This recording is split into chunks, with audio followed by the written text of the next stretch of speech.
tentang praktik asuhan remaja. Mangga. Misi. Mangga nih. Ya, silakan. Perkenalkan, saya Bidang Dika. Di sini saya akan menjelaskan dulu. Teteh kesini tuh ada apa keluhannya? Ini Bu, apa teh keputihan. Terus keputihannya tuh bau, baunya tuh menyengat. Terus keputihannya tuh kayak susu tapi keruh gitu. Oke, sebelum melakukan tindakan dulu, saya akan menjelaskan dulu prosedurnya. Nanti saya akan periksa teteh dulu ya, periksa semuanya. Tapi sebelum itu, ini saya ada info konsen dulu untuk persetujuan kalau teteh bersedia ya. Maka nanti tanda tangan di sini. Sama teteh tanda tangan dulu. Ya, tanda tangan di sini teh. Nah, tanda tangan saja tidak. Nah, ya. Oke, tadi keluhannya ada keputihan ya. Nah, sebelumnya saya akan nanya dulu nih teteh namanya siapa? Namanya Aisyah. Umur 16 tahun. Sekolah sampai apa teh? SMA. SMA. Pekerjaan orang tua mah? Bapak wira swasta. Ibu Rumah tangga. rumah tangga. Alamat di mana teteh? Alamat di Cirebon. Di Cirebon. Nomor telepon yang bisa dihubungi? 08 Mm. 78 4390 7463. Oke, baik. Ibu, maaf saya mau nanya tetehnya, teteh aja ya manggilnya ya. Headsnya udah mulai heads usia berapa? Usia pertama tuh 13 tahun. 13 tahun. Suka maju atau gimana? Akhir-akhir ini tuh maju mundur Bu. Maju mundur. Terakhir mens kapan? 10 hari yang lalu. 10 hari yang lalu. Oke. Ada nyeri pas lagi head? Ada, tapi kalau pas keputihan tuh Pas nyeri di keputihan. vaginanya. Oh, pas keputihan saja. Oke. Kalau begitu, baik teteh, di sini saya mau meriksa dan tanya-tanya ya tentang tadi keluhan teteh. Pertama saya tanya dulu teteh berat badan terakhir berapa? 43. Tinggi badan? 158. 158. Oke. Maaf saya izin tensi dulu ya.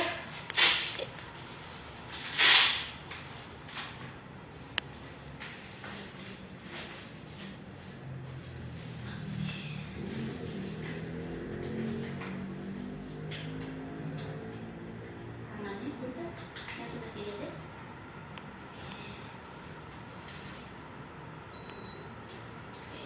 Terus suhunya 36,4 ya.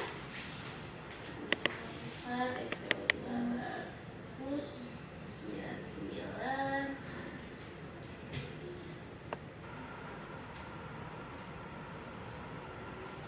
Berarti keputihannya itu kental seperti susu. Iya. Ya, sama rada ada gatel.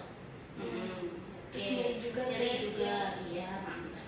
Jadi sudah tahu 114/72 ya teh? Normal ya. Maaf ya tes. Maaf saya mau meriksa bagian kepala karena berhubung tetehnya pakai kerudung. Mungkin saya tanya sekilas saja ya. Terus nanti saya buka nggak ada udinya teh. Maaf saya tekan sakit ya? Enggak ya. Oke. Matanya maaf lihat ke atas. Sip. Oke, bagus. Nggak ada ini ya. Sakit tidak teh? Masa ditelan? Oke, tidak ada. Teh, ini saya ingin nanya, di payudara ada benjolan? Enggak ada. Ada bekas luka operasi? Enggak ada. Berarti nggak ada tindakan operasi ya sebelumnya. Oke.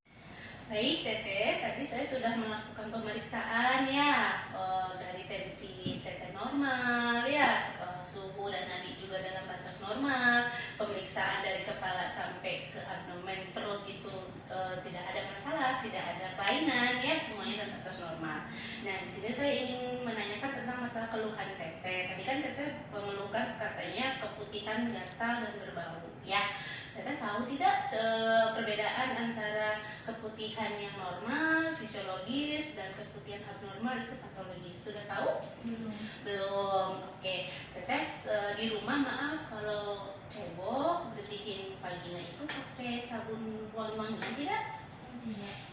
Oke, baik, itu sebenarnya sudah benar ya Teh ya. Kalau ciri-ciri keputihan yang fisiologis atau keputihan normal itu warnanya biasanya bening seperti putih telur, tidak putih, tidak keruh gitu ya, pokoknya bening aja seperti telur. Konsistensinya itu cair, kayak lembek gitulah ya, kayak kayak ingus gitu ya, kental, tidak bergumpal konsistensinya. Baunya itu tidak berbau menyengat seperti yang tadi Teh keluhkan ya. Kita keluhkan tadi bilangnya ada bau dan nyeri ya. Jumlahnya itu bervariasi. Biasanya kalau yang normal itu banyak kalau mau mendekati head. Kalau tidak biasanya biasa saja, tidak banyak gitu ya. Biasanya terjadi itu sebelum dan sesudah menstruasi kalau yang fisiologis, yang keputihannya normal ya Teh ya. Biasanya di situ bisa terjadi lebih banyak kalau tetehnya itu stres, ini teteh mau menghadapi ujian satu minggu depan ya, itu bisa mempengaruhi jumlah si keputihannya ya.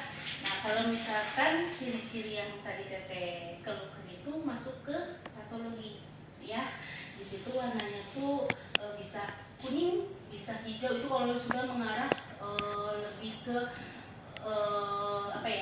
ada kelainan mungkin di keputihannya ya. Teksturnya biasanya tuh kental, tadi Teteh bilang kental dan menggumpal ya. Terus baunya pun bau amis, berbusuk kayak gitu.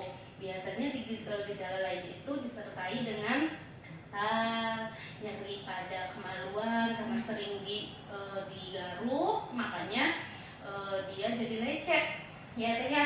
Nah biasanya penyebabnya itu karena ada jamur kayak gitu. Nah penyebab lainnya itu bisa disertai dengan yaitu barangkali di rumah Teteh pakai sabun-sabunan. Kalau kalau nyebok kayak gitu tuh nggak boleh ya. Kalau misalnya cebok di rumah pakai sabun. Terus kalau misalkan nanti ceboknya sudah bisa? Belum tahu ya. Kalau cebok itu dari depan ke belakang, jangan dari belakang ke depan ya. Itu nanti bisa mengakibatkan infeksi jamur ya.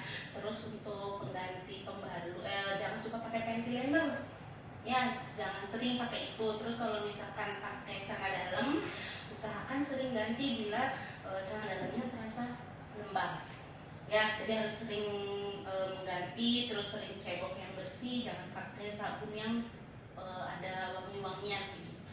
Ya, sudah sampai di sini ada yang mau ditanyakan lagi apa sudah cukup jelas Teteh? Sudah cukup jelas. Baik, nanti untuk itunya dievaluasi lagi ya untuk cara cuci kemaluannya yang benar ya. Terima kasih. Ibu, makasih banyak ya atas pemeriksaan dan konselingnya. Tadi yang Ibu sampaikan ke saya akan terapkan buat kehidupan, buat di sehari-hari. Dari mulai ganti pembalut, ganti panty liner ya Ibu ya. Terus sama cebok juga saya akan perbaiki. Mungkin dari kemarin tuh karena ceboknya saya yang salah,